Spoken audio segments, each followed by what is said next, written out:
My presentation will be focused on Central American immigrants that were housed in a migrant relief shelter in Deming, New Mexico. The shelter was not federally funded. However, it was quickly set up by several organizations, to name a few: NGO, Deming Fire Department, Luna County of New Mexico, Save the Children also volunteered, local churches and individuals volunteered as well. The small towns of New Mexico rapidly made headlines in May 2019. The New York Times made several articles about the crisis in the southern border. Some media outlets made it into a political debate, while few focused on human rights. One question they all had in common was why. Why did the immigrants travel a long and dangerous journey? The reason? Asylum. Many were fleeing persecution, poverty, and violence in their home countries of Honduras, Guatemala, and El Salvador.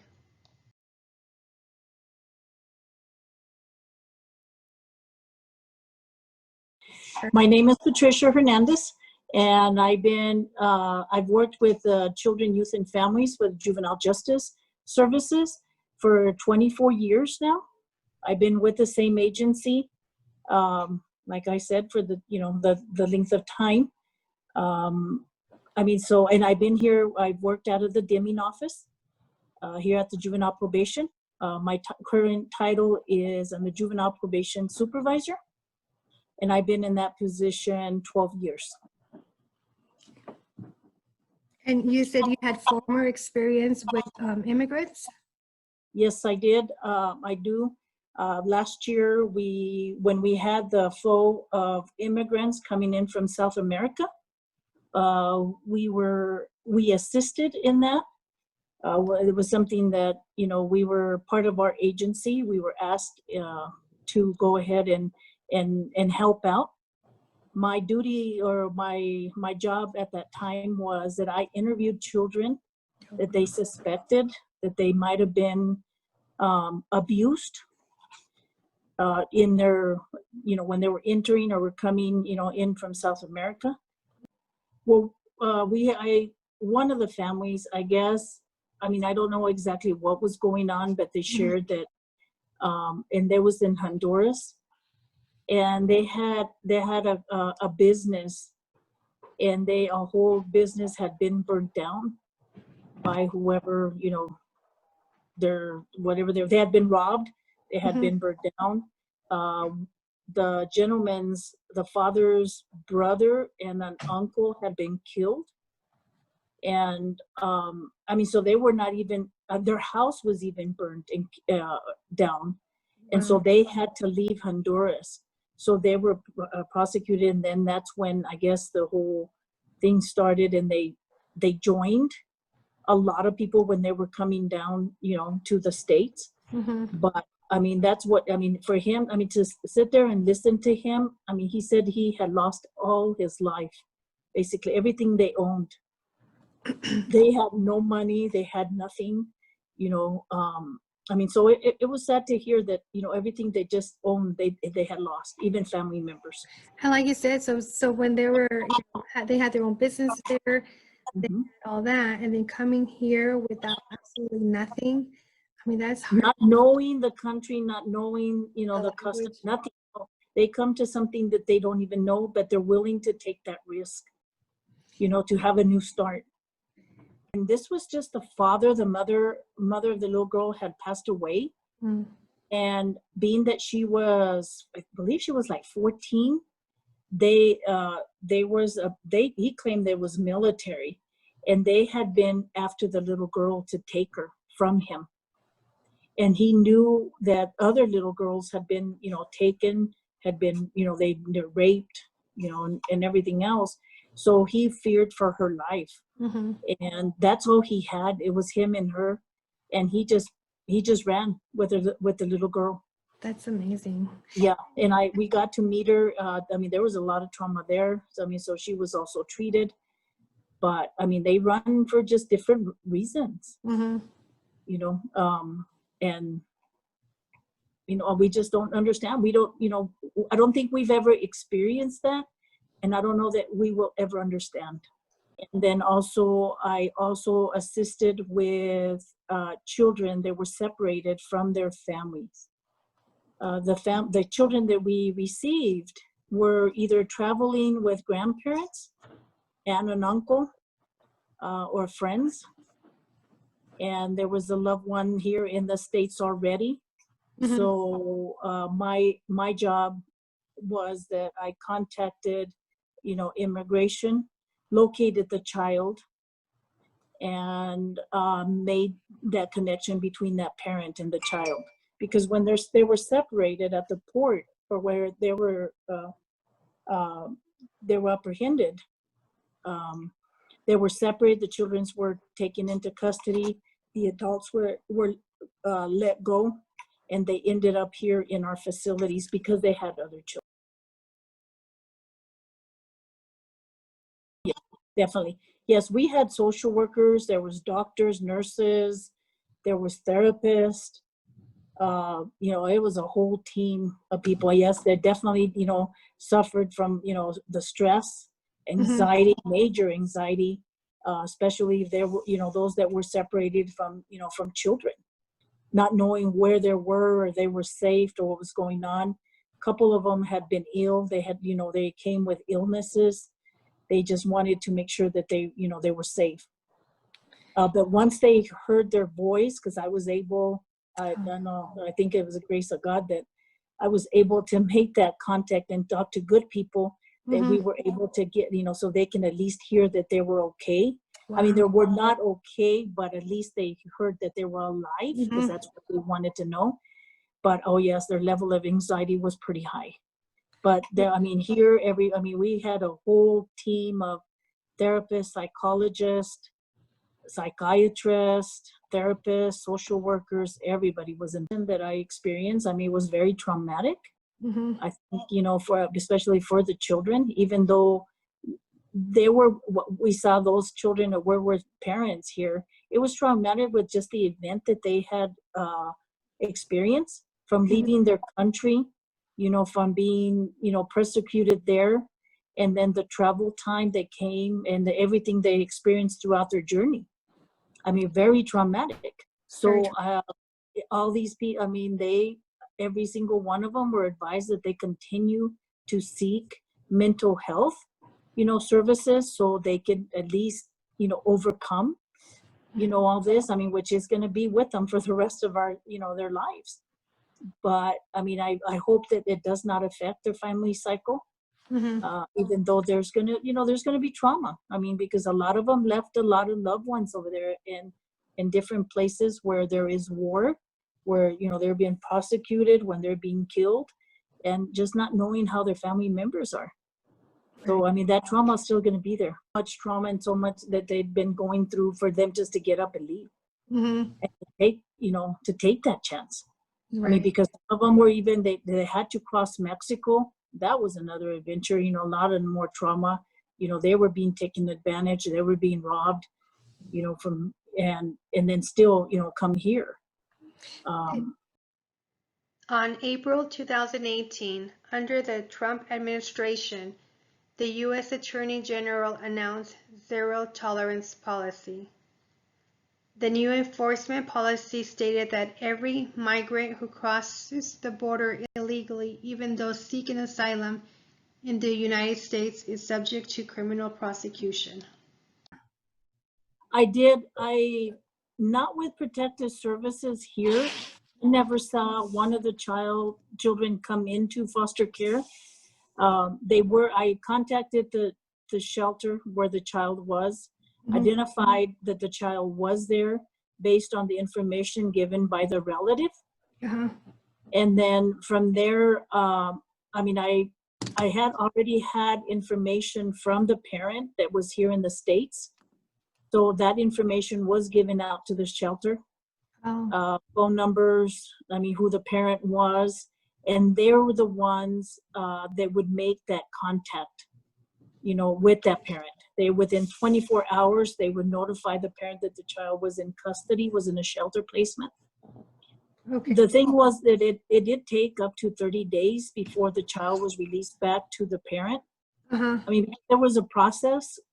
They had to identify that, that was the parent, because they had social workers that would go and interview the parent wherever they were in the States. Hmm. And just to make sure that, that was the right parent. I mean, they didn't want to just place the kids with just anybody. Right. That I actually saw some videos before where there was one video where they just took a picture of the mom and the child, and that's all they had. I think their names, but they didn't have anything else to make the connection. So that's why I was wondering how difficult would it be to get them Mhm. back. But for A lot of the information that I received, what I received is the family had birth certificates oh, okay. of the child, had immunization, and then they had, for the most part, they had mothers or fathers' birth certificates. So Oh, those documents that once I received them, I would forward them, so we can, so they can make the connection to make sure, okay, this is the parent, or this is what, the family are wow. to identify. And I can tell you that I dealt with I would say about 18 cases. And I mean, we were so lucky that all of them were identified. That We was were all reunited good. with the parent. That was I was going to ask you because of some of those people, whether they get robbed during the process or mistreated or they have to leave. Some of them don't have the documentation. They don't have paper. Like I said, with that one lady, all they had was a picture, and I'm like, how horrible would it be? And I think there was another article where I read where they sent a kid, but it wasn't even her kid. So I'm like, how the confusion. But you didn't have to experience any of that. You had all documents. Right. And then I did have a couple of cases where there was no documentation, but like you just said, Mhm. they were robbed in the process of, coming, to the United States. But the families, the parents were able to contact their consulate wherever they came from. And so the birth certificates, marriage certificates, so information was, there available to the parent. Because Okay. I did that also. I contacted the consulate. I Mhm. worked a lot also with the Attorney General's office. And so there was a lot of, that we were able to get those documentation.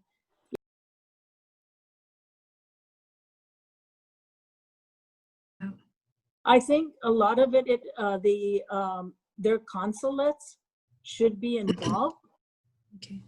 I mean, our experience in working with different nationalities, and that we contact them. They're the ones that make that connection. They make that contact. They make that happen. So a lot of it has to be involved, their consulates, so they can be able to call their countries and get these people what they need. And I can tell you that every family that I saw come through Deming, and it was in the thousands. Okay, I couldn't, probably 5,000 families or more. But what my experience was that the United States, when they came to us, to our mhm. shelter, they had a residency. It was, they had legal Oh, residency into the United States. uh-huh. And then they had appointments that they had been scheduled, and they were to continue to be here in the States. The families that I dealt with, I mean, I've kept in contact with, and they've been making their appointments. And every 30 days or 90 days, they show up and they, request different documentation. I mean, because they're able to work with this visa that they've given. It's just a piece of paper, but it says it's temporary residency Mhm. into the United States. So they're legally residents in the United States. And so they are able to work. I know, I mean, the majority of the ones that I've kept in contact, they have a job. Mhm. They've had to take, proof of their job, proof of housing or wherever they're living, that the kids are in daycare or they're in school. So, I mean, there's just, documentation that immigration is requesting. Now, we have those few that I've learned that they've never made their appointments, but that was an individual choice Very few. they Okay. made. Yeah. But every one that I saw come through, every single one of them had a temporary reason. And the reason why they were come to different shelters is because once they come to the shelter, they were connected with family members, whoever sponsored them, Oh, okay. and they all had sponsors in the United States. So they came here, we connected them with their loved ones. They sent their either flight tickets or by bus, and they were transferred. They were they're ported here, to the airport, to El Paso Airport, transported to the bus, to the, buses, wherever they needed to go. Sometimes they had to be taken to Las Cruces. Mhm. Some of them, because it depends, different hours. They were moving at different hours, different times, and it depends on where they were going. We got people from all over the United States. I can tell you they were going, with the exception of New Mexico. I think at all these cases, probably one or two families stayed in New Mexico. Really? Yes, the rest of them were outside. To me, it was beyond. I think all of us working there, we learned more from them. And I get emotional. And I'm sorry about that. No, no, no, that's okay. I'm getting goosebumps too. You had to have lived it, but it was beautiful because we learned a lot from them, what they brought to us. Mm-hmm. They were so appreciative of everything. Anything you gave them, it was thank you. They always had a smile on their face, Awesome. even with all the trauma that they have, endured. Mm-hmm. It was amazing. And that's something that we all got together, paramedics, doctors, nurses, after everything had kind of, people were not coming. And I think everybody learned something. Mm-hmm. People that were there, we had a lot of community people that did not want to participate because they were afraid to contract, disease, or, or didn't want no involvement in it. They Mm-hmm. felt, like you said, that they should not be here in the States. But they lost out. I can tell you, people lost out in that contact that we had with them. Wow, that's amazing. It was, for those that went through everything, it was, it was the best thing, I think, in my whole career, I can tell you. Wow. So it had a major, powerful impact on you by them, how appreciative they were and how grateful they were. Yeah. When they, so appreciative. They came without nothing, only what they had on their bodies. Sometimes they didn't have shoes. Just the pants they had, they were all torn, the shirts. They had nothing but just the clothing they had on their bodies, because everything was taken away from them. Wow. So, to come here and whatever they were given, and it was amazing. It was a pleasure interviewing Ms. Hernandez. She was easy to speak with and made me feel comfortable during the interview process. What I enjoyed the most about her was her passion. During the interview, she got emotional when she described her experience at the relief shelter and how it impacted her life. She said it was a beautiful experience and she learned from them. The people were grateful of being welcomed and they were thankful for everything that was provided to them. She spoke highly of the people she assisted.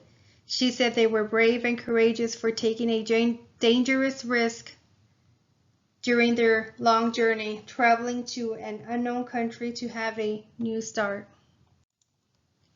She wished her children would have experienced what she experienced. She called it a beautiful experience and the best in her career. Reflecting on what I saw and read a year ago about the different emergency shelters, about inhumane conditions, lack of physical and mental health, I am pleased to know that the immigrants that were housed in Deming may have had a different experience.